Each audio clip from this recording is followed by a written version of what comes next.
tell us about her process, about her travels, and about what makes her a special underground celebrity. But before we do that, we have World Reader. They're here and they're our partners, and they're going to tell us about a new call for submission.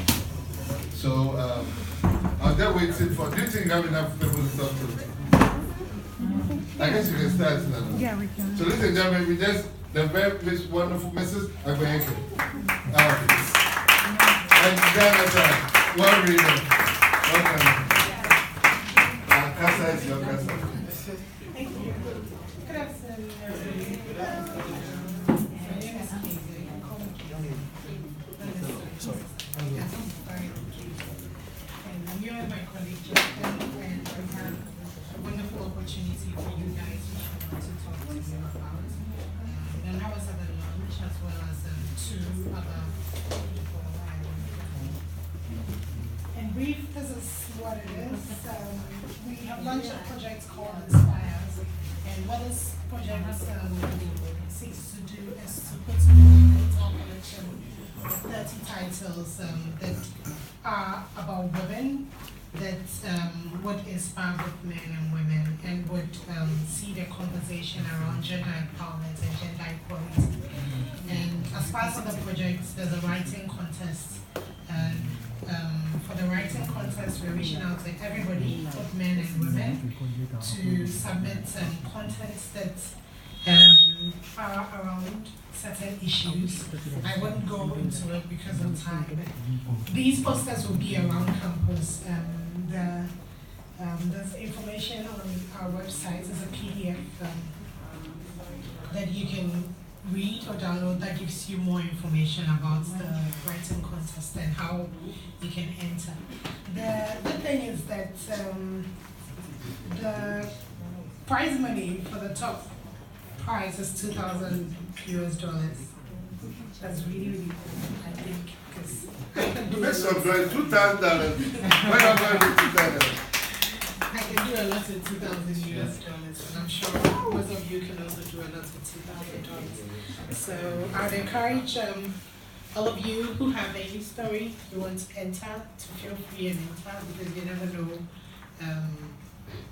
what may come out of that. The submissions have started. It started in February and it will end on 30th April. So there's still a lot of time for you to put in your submissions of any story which you have.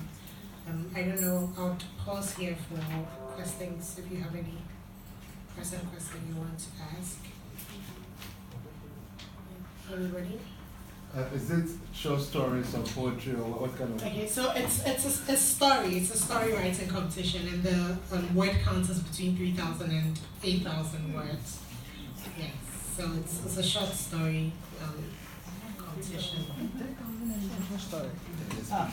8,000 is not short, but 3,000 is relatively short. Yes.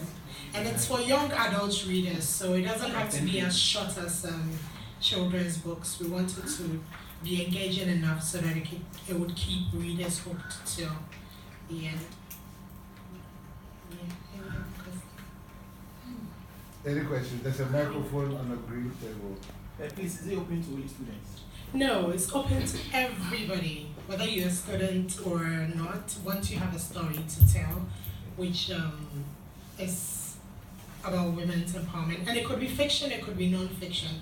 So if you know somebody who is a woman who has done so much, and you think her story deserves to be told, you can always put in the submission. Thank you. Remember, the theme is about women empowerment and stuff. Yes. So you're trying to put women in everyday work. So you're normalizing the idea of gender. And if you're not excited, I don't know who is. And you get $2,000 to write about something about the future that you want to see. Yes. And the good thing is, with this contest, unlike other contests that your stories may not get published, with this contest, your stories will get published. We'll do a lot of publicity around the stories.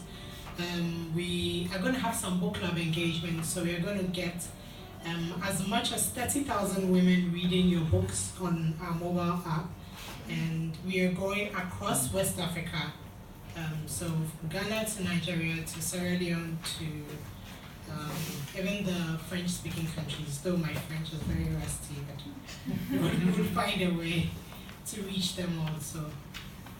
So, yeah. Thank you very much. All the information is on the poster, which we have left a couple with. Let's give a hand for that. Big hand for that. I remember this is World Reader, Leaders in Digital Media. And basically, every book that they offer is free. You can download it on your phone and you can read it free of charge. You know that? Yeah. Any book, this World Reader, so, and we're going to work on them so they'll have Aidoo books also available. So I think this really excites you. You should do something with them. Guess what? They shake it in the clap for them.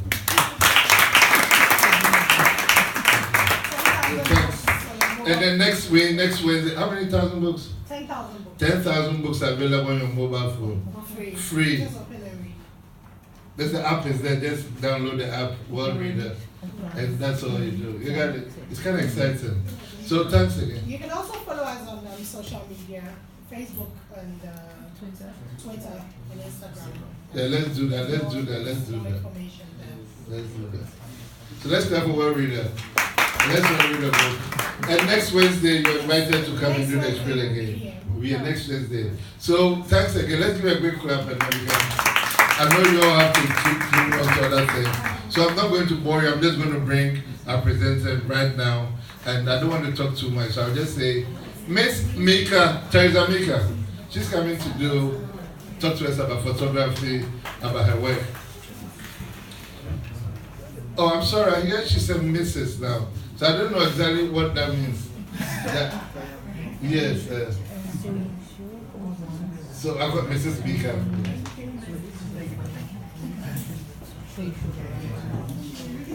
All right, welcome. So please give that for Miss Teresa Meka. Teresa Meka, yes. Mrs. Tego. So please.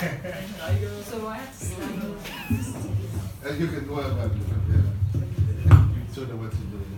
Yes. Hello. So, like you said, my name is Teresa. I'm a documentary photographer. That's what I believe, but I'm still discovering myself. So, as time goes on, maybe the label will change. I got interested in photography right after high school. But before that, I was always interested in art. I used to draw.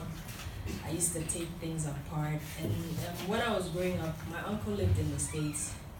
So every time he came home on holiday, he had a camera. So that's how my interest started. But I didn't really focus on it until I finished high school. So when I finished high school, I spoke to a few friends that I wanted to experiment with photography. So my auntie got me a job at a studio in Kukumlimli.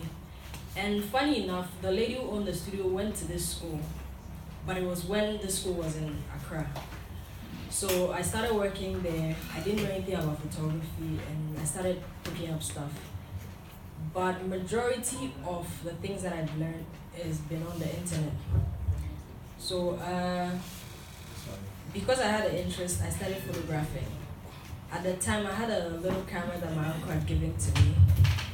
And then I started to disturb my uncle that, I wanted a camera, I wanted a proper camera. So for me to just let him have his piece, he bought me a camera. And then I started photographing. With art, when you start, it's difficult sometimes to know exactly what you want or exactly what area to go, what direction to go. So you have to experiment a lot. So I used to photograph all kinds of things, portraits. I used to photograph my uncle's pets till I started to find a way through. So when you look at my work, there's some trend. You see that in as much as I photograph people, it's not really so much about the people. It's also about the environment that you find the people. Excuse me, the PDF. So So as I started photographing, I met a few people. I started getting invited to photo workshops. So photo workshops or any kind of workshop or seminar is important for whatever you're doing because you get to learn more. You get to meet other people doing similar work, and then you get to learn. You know that, oh, okay, I've been doing this way, so maybe I should try another way. So when I started attending photo workshops, I realized that just taking single pictures without having a story or a theme, it isn't the way to go. Because when you're photographing, you shouldn't just look at a single image. What does that image mean in the bigger picture? Okay? So if, for instance, as opposed to just saying, oh, nice shoes, I'm going to take a picture of the shoes. Once I take a picture of one shoe, I should be able to see a trend with other shoes, with things that look like shoes, with people that don't have shoes. So then a story starts to build around that, as opposed to just, oh, I've seen this nice shoe and that's it. So you have to find a story, you have to find something. And also, what I've learned in attending workshops, interacting with other artists, is that you have to work on what you are interested in. With social media, there's a lot of misconception. People tend to think that, oh, let me just photograph what is trending. Then you're leaving behind your story. You're leaving behind what you're interested in. For instance, I attended a workshop and this guy presented a body of work that at first look, it was pretentious. He wasn't interested in the subject. He didn't care about it at all. He just thought, oh, people are doing it, so let me just do it because it will get me noticed. But that's not the way to go. I feel like if you want to work genuinely, work from a place of, this is what I want to do, this is what I feel like doing. But don't work from a place of, oh, if I do this, then I'll get approval, or if I do this, then people will like it. Then that way it's like you're diluting yourself. Do you understand that? Does that make sense? Alright. So this project is a work that I did in Sudan. So as I started to photograph, when you get serious with whatever it is that you're doing, people will start to notice you.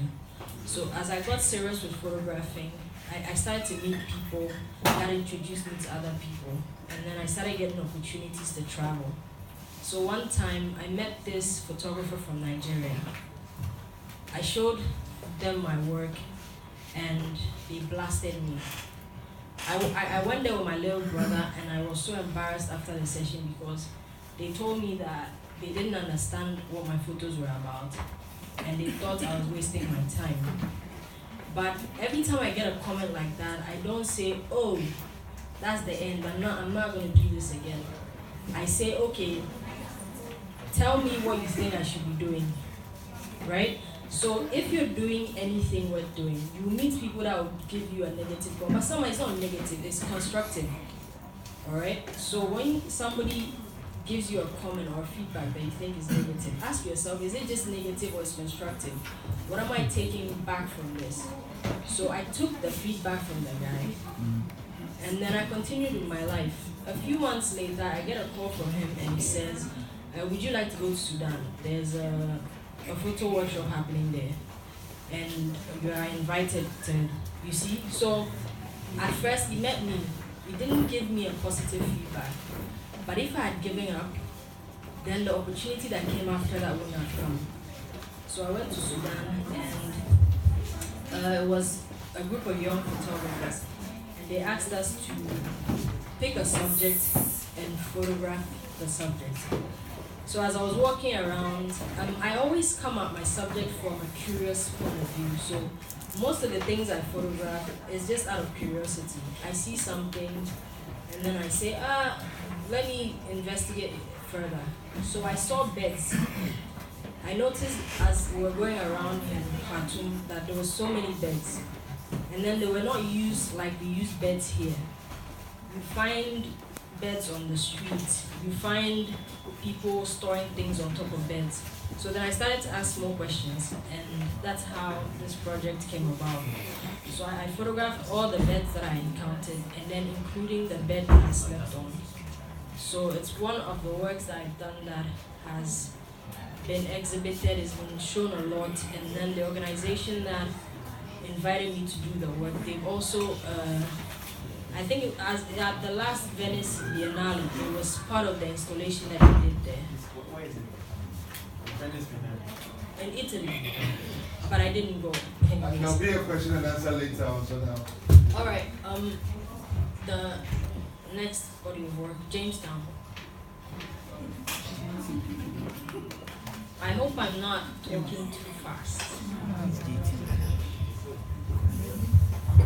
So, like I was saying, I believe in being original. When I started photographing, a lot of the other people that were photographing were mainly focusing on fashion and other things. Even though I have that interest, because I occasionally photograph weddings. But it's not where my main interest is. I just believe in looking for original stories, things that I can relate to, things that are interesting to me, and then I photograph them. So this body of work, I was again part of a workshop, and then we went to Jamestown. So these are some of the images that I took at Jamestown. It's an ongoing project. I haven't finished working on it. So another thing that I would like to share is the importance of staying with the process. Sometimes we want to start and finish something too quickly, but at times you have to give it time. You have to research. That's another thing that a lot of people don't do.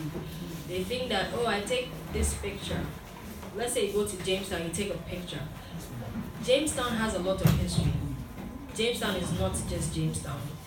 So the more information that you have about a place, about a subject, the better you are able to tell the story, whether you are writing or you're photographing or you're making a film. So research is very important, whether it's research before you start or research after you start working. But you have to research and you have to continue, ask questions, go and look at photographs, go and look at old films about the place so that it gives you more. Then you can decide that, okay, fine, I want to go in this direction. But then if you don't know anything about the place, sometimes you end up looking at the subject from a very shallow point of view. Then also, another thing that I've learned is, as opposed to saying, my photographs are not, it's not an answer to a question. It's a question. The photograph is a question. I don't know everything, so I can't say that, this is Jamestown. But this is my Jamestown. I don't live there. I'm a visitor. So this is how I see it. But the people who live there have a different view of Jamestown. So when you're writing or when you're making a film or when you're photographing, start with a question. Don't start with an answer because you don't know everything. Alright, so you'll be sounding like you are the creator, you know, to say, oh, this is what this is. Sometimes you have to leave it open so that other people can share in what you're putting out there. But if you just make it closed, then this is it and this is what it is, it limits the conversation. Alright. There's another folder.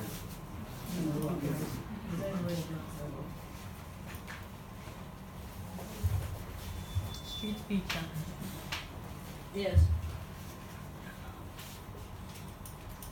So if you live here in Accra or anywhere in Ghana, you walk around, you see that there are a lot of street preachers. They've taken over the streets, whether it's the churro or the street corner. So I started a project about them, but it's a project that now I'm still trying to find a way to proceed because it's becoming a bit too one-way. They are there.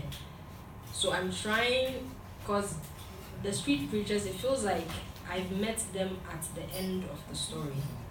but I want to get deeper into who they are, and sometimes photographing people in their private space is a bit difficult here. But this is a project that piqued my interest about people preaching on the streets and how people interact with them and how they become a part of the space. They are there, but it's like they're not there.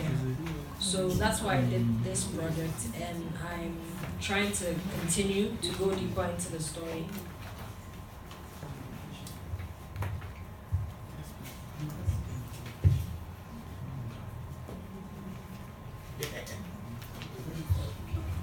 The next photo, please.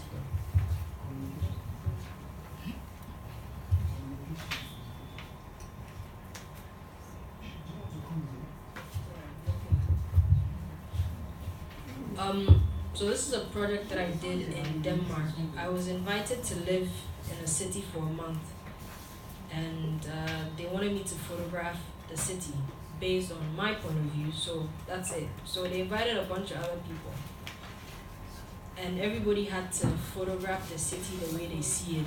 So that's also with staying original. You have to stay original. How do I see the city? How I see it.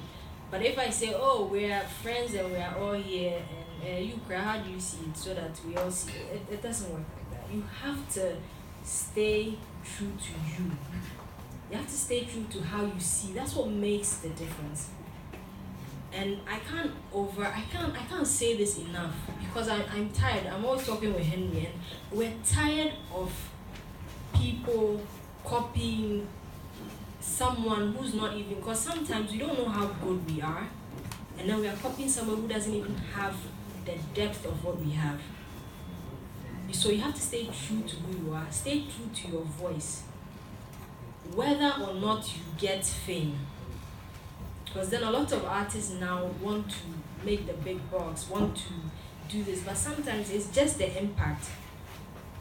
I might not be known or anything, but because of the little work that I've done in photography, I've been able to meet people and impact people in a different way that now they've gone on to do other things. I've not won an award before, but I've taught some people that have won awards in Ghana. So sometimes it's not about, oh, I want my work to be here, there, or whatever. If it just reaches one person, if you being a journalist or a filmmaker or a photographer inspires one guy from Bogatanga, it's enough. You should see that as enough impact, as opposed to say, you know what, I want to copy this style. You know, Facebook, social media, like nobody curates the things that come on social media.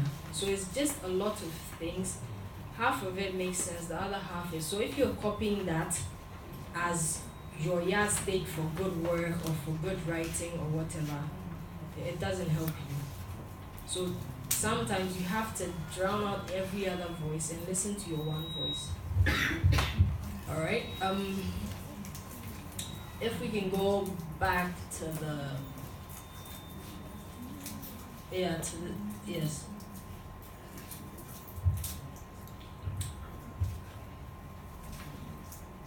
Okay, go through that. So when I first started, I used to just photograph single images, but now I work in terms of, I work based on a theme. I try to connect images. Even though if I walk around, I can take different pictures here and there, but I at the end of the day, I put them down and I try to see the connection that they have. Maybe they share a theme or something. So, because it's easier when you're submitting your work, because they usually say, send a body of work. A body of work is not, I took one picture of my friend here, then I took a picture of my something here. It has to have a theme that connects them.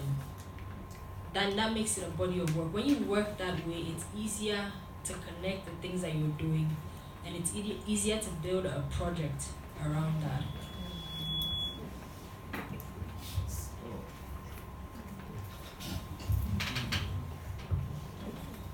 So another thing that I'm going to mention, I don't know how many people here are photographers, but there's always that temptation of, oh, I don't have what I need.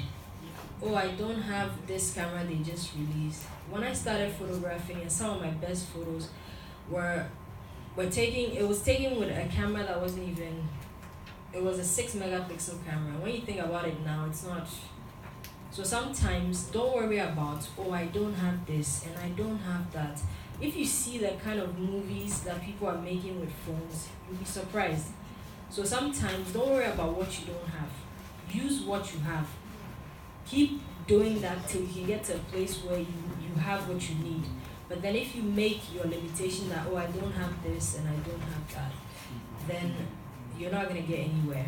And then also try to surround yourself with people that you can talk to, people that you can open up about what you're doing, about your ideas.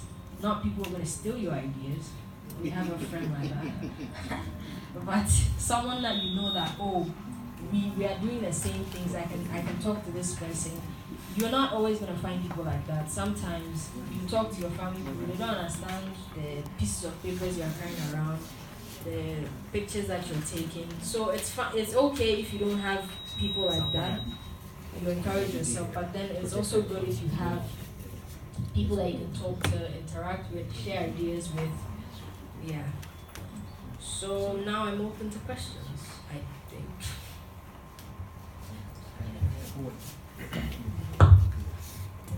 Okay, so we're going to ask any question at all to do with the process. I just wanted to know, is it any different as a Cameroon, being a woman? Is it any different at all? Oh, well, every time that someone asks me that, I feel like, for me personally, I've never had that experience that, oh, I'm treated differently because I'm a woman. So when people ask me that, because this International Women's Day, I declined an interview because of that. Because all the questions they kept asking was, oh, you're being treated unfairly because you're a woman, but I don't have that experience. So for me, I think it's also because Henry is here. I think it's because of how I do my work. Because aside from artist work, I'm a wedding photographer. And it is how I carry myself. We are always teasing female photographers who show up to the job wearing miniskirts. How are you going to photograph? You know, I know you want to look good and everything, but if I'm working, I have to dress like I'm working. So I've never been faced with that. I'm just a photographer. I don't say I'm a female photographer. I'm a photographer. Simple. That's all. Okay, Shatawale or Tomo? And you got nothing to do with it, Shatawale or Tomo? Stoneboy. Okay, any questions? No, she's here for. Please ask me questions. Any questions, please? Any questions? Process. How should they? What about photographers without borders? Invisible Borders, you mean? So Invisible Borders has helped me a lot. They are the first organization that noticed my work, started inviting me to places. So they essentially put me out there. And I'm still always looking for an opportunity to work with them. They are based in Nigeria. Occasionally, a few times now they've invited me for a trip, but one time I was at school, and then the last time I was getting married, so I couldn't cancel my wedding.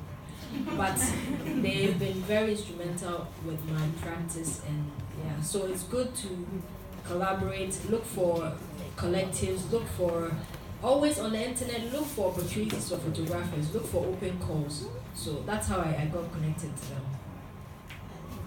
Any questions? That's Scoop GH. There you go.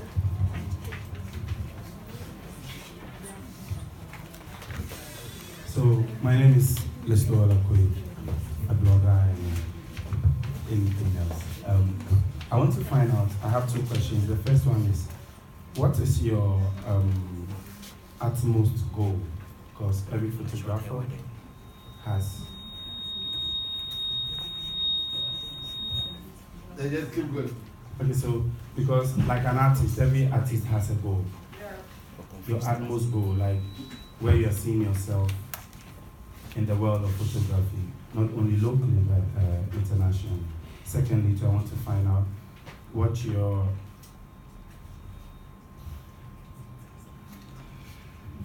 Okay, secondly, I want to also find out what drives you, because, like you said, you don't get the feeling that because you're a woman, you're treated differently. So, what keeps you in the game? Like, what's the drive that keeps you going? Alright, so I'm gonna answer the second question first. What keeps me in the game? I love photography. I love art. Even when I wasn't making anything from this and when I wasn't getting recognized, it's something that I like. So then, whether my work is being shown somewhere or I'm getting invited somewhere or not, I like doing it. So that's what keeps me going. It's part of my process of living. It's like when you get up, you have to eat. So I have to photograph. I have to. So even sometimes when I don't have my camera to photograph or my phone, I am photographing because my eye is open. You know, I'm looking at things. So it's me. It's inside of me, and it feels like it's something that wants to come out. So that's what keeps me going. And then the first one is, you know, to be honest, I'm not gonna say here, I didn't come at photography from a point of knowing. I came from a point of a very ignorant person. So it was when some of my work started getting shown at places that I even knew about some of the places. So I don't have an ultimate goal of saying I want my photo to be shown at Tate Modern or something. I just want to impact people. So photography is what helps me to do that. If it wasn't photography, I wouldn't be sitting here. I'm not here talking about economy or accounting. I'm talking about photography. So that's why I'm sitting here. So photography is my tool. It's what gets me into your life. So then, I met this young man some years ago, and I'm not a motivational speaker or anything, but I've struggled in life. So I recognized that a guy was struggling, and because of photography, he wanted to learn photography, so that got us together. And then we started talking, and I helped him through a difficult time because of photography. You see, so it's my way into people's lives. I want to reach people, I want to impact people, I want to help someone feel better, but it's not like some world peace something, it's not like a grand idea or something that I have. It's just that when I'm gone, at least one person will say that, oh, because of this lady, I came out of a difficult situation or something. So that's it. The lady here has a question. Let me pass it. Yeah, before she asks you, someone wanted to know, do you normally seek permission before you shoot pictures? Okay, well, I think it depends on where you're photographing. For instance, I'll give her mine, sorry. For instance, I've been photographing in Accra for so long, all around, until I traveled to Sudan that I realized that I needed a photo permit. So when I went to Sudan, we had to go and get a permit to photograph. And then that stated that we couldn't photograph certain places. So I think that it depends on where you're photographing, and it depends on what you're going to use the photograph for. Now, if you're submitting your photograph to a stock image site, they will ask you for certain things, model release and stuff like that. So it means that depending on where you want your work to go, you have to follow due process. If you intend to sell your work at some point or put it on a stock image site, you should have the person's permission, depending on also the situation that you're photographing. Because if you're photographing a protest or something, I don't think that they're going to expect you to go around to all the 200 people and get the model release. So it depends on what you're doing. So that's why I also talked about research. Read whatever area of photography that you're doing. Find out the norms that govern that part so that you don't fall into any.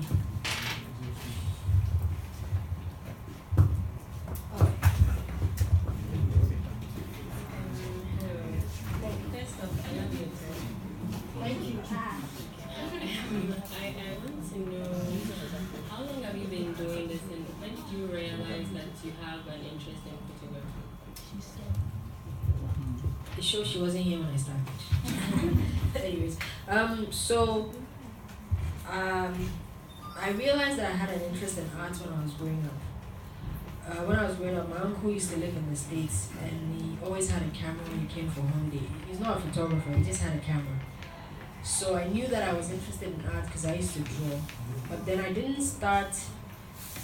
get into photography until I finished high school. That was 2005. Yeah. Okay, my name is Susan. I'm also an upcoming photographer. I have two questions, basically. I have two questions. The first one is, what sort of, let me say, perception do people get about you? Because for me, most guys who see me with a camera are like, okay, she's a tomboy.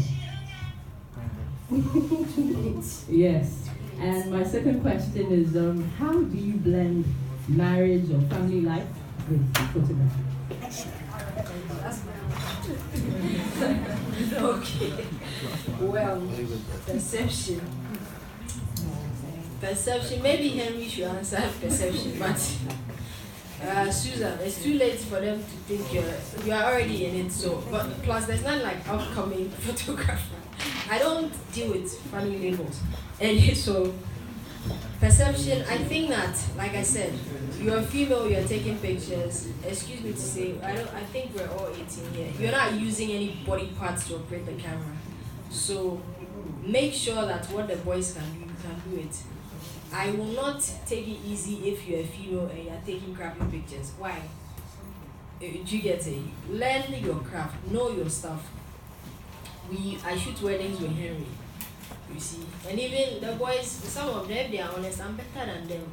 I'm good because I've taken time. I'm a documentary photographer, maybe now because that's what I like. But when I started, I've done so many things and I've learned so many things that if I'm doing a certain work, I have learned enough to be able to do it well and to know what a good picture is. You see? So if you know your stuff, perception is perception, but they won't disrespect you. They know that you are good. If there's a job, for instance, there's a guy that when I started taking pictures, he used to help me hold lights, and he was already in uni at the time. Meanwhile, I've not gone to uni. I don't have a degree yet. School's good though, but I've just not gone that far. So at the time, the guy was in uni, and I was just a photographer and he used to help me hold lights. So he got interested in photography. Fast forward, he's now a video guy, making big money, married to a photographer. And then the other day, he gets a big job. Prince Charles is coming to Ghana and he says, you know what, just come and help me take pictures. Not because he needs the picture, but because he feels like I've pushed him somewhere and he knows how good I am. So be good. It's a simple thing. We can't stand crappy photography. I can't stand crappy anything. So be good. If you are writing, learn your stuff. If you are playing music, learn your stuff. I don't like crappy things. If you are building a house, I'm not an architect, but I don't like crappy work. You see, and we tolerate a lot of that. Whether you're a woman or a man, I don't care. Just do your stuff, know your stuff. And then the second thing about our family, my husband works. He knows this is my life. I go to work. Sometimes if I have an event, I close late. He's used to that. You just have to find a balance. Plus, you see, that's the part about being original. When he met me, he knew what he was getting into. I didn't say that, oh, this thing, I'm only doing it for a while. I'll quit when I get married. No! This is my life. I'm going to travel, leave him in the house, because that's me. So sometimes I feel like people don't take what they do seriously. Then other people don't take it seriously. So then they'll tell that, when we marry, stop doing it. Look for something else to do. You see? Yeah. So.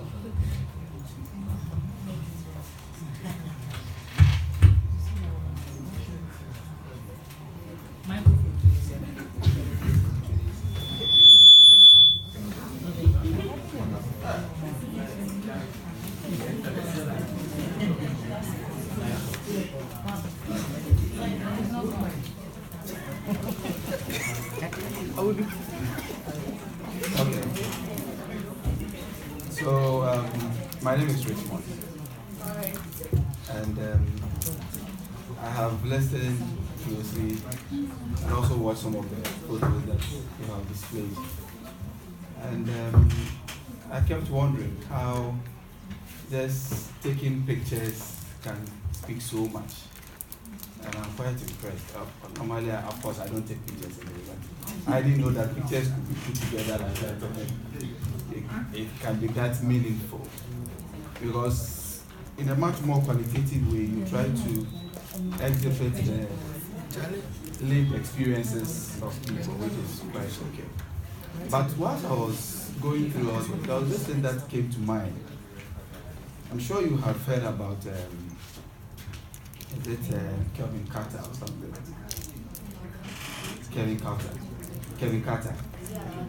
Yes, it's a photojournalist. Kevin actually did a lot of stuff in Sudan, taking pictures. One of his, the vote, really. And then I think about 3 months later he committed suicide. Now in his suicide notes, he related that he's not dying because he lacks money, but he's haunted by the memories of corpses and deaths and the killings and the wars. Things that he saw that because of his job description, he could not really help the situation, but he just needed to capture the moment. That was the most important thing, not to go and try to save a child or something, but just to capture the moment that was happening. And if you read or analyze the things that he said, he probably committed suicide because of emotional labor. I just going to ask that, to what extent do you become emotional about the pictures that you take? Or how do you, to what extent are you personal or impersonal from the work that you do? Maybe just from the experiences of Kevin.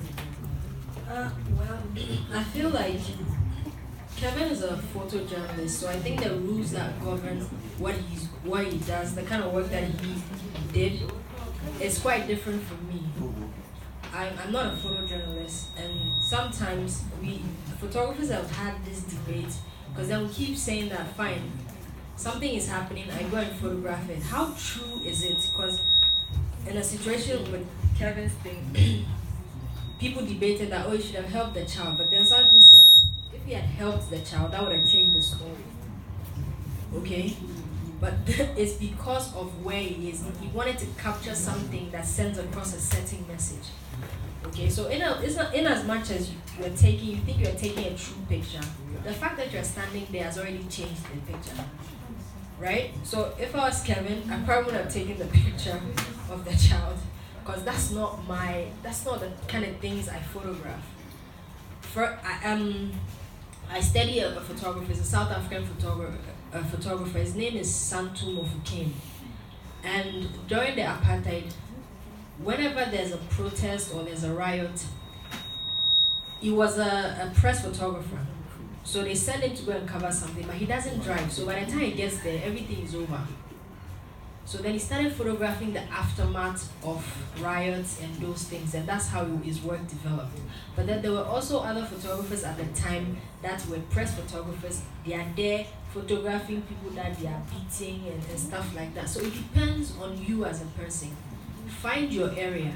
I can't be a press photographer, because maybe when the main action is happening, there's something else that I find an interest in. So it depends on what you're doing and then who you are. So who you are determines what you want to do, and then what calls out to you. Yeah. Have I answered your question?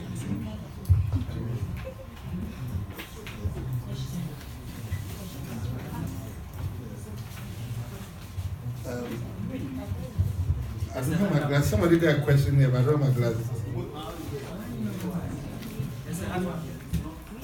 Okay, coming right now, please.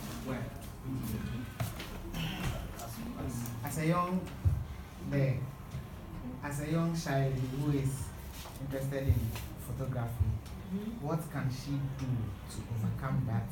You are a young child lady. You're talking for me. So, it's okay. It's fine. That's the question on the paper. There are two, so let me see. Alright, so how can she get the courage to carry on. To carry I think on. the first and the second. Alright, together. Okay, so we all watch superhero movies. And we see the way they wear a cape and a mask. I feel like the camera does that. Sometimes people ask me how I'm able to stand in front of a crowd of people. Someone, I don't see them. I think they're the ones that see me. But I don't see them. Once I'm holding my camera, I don't care if I'm in a stadium. So you have to build, you see, and also the confidence comes from knowing what you're doing. If you're holding a camera and you're struggling and you can't set it or you're having problems, it's going to show, it will make you nervous and your shyness will come out more. Believe it or not, I'm a shy person. I'm a very shy person, but people don't know that because they see me all the time standing in big places, holding a camera. So know how to use your camera, be confident in that. When you hold the camera, forget about everything. And then eventually you see that that goes away and then you only become shy when you are by yourself. So I think that's all I can say. That's how I dealt with my shyness. Do you think formal photography education is overrated? No, I don't think so. I think that there's no information that is wasted. If you have the opportunity to get formal training, don't throw it away. The more you know, the better you can do. Sometimes you just have to learn something, then you know that, oh, this is for me and this is not for me. Most times, what I say is, photography, there are rules. But then if you know the rules, then you can break them. But if you don't know the rules and then you do it, someone who says a mistake. Alright? Okay, so my question is, when you were speaking, you made mention of when you were young, you realized that you wanted to do arts, like you love arts, you were drawing and all that. Someone probably, also has realized that they want to go into that. But their parents are saying, no, I want you to, become a lawyer, I want you to become a doctor. And so the person doesn't have the choice than to follow what their parents is saying. What would you, tell that person to do?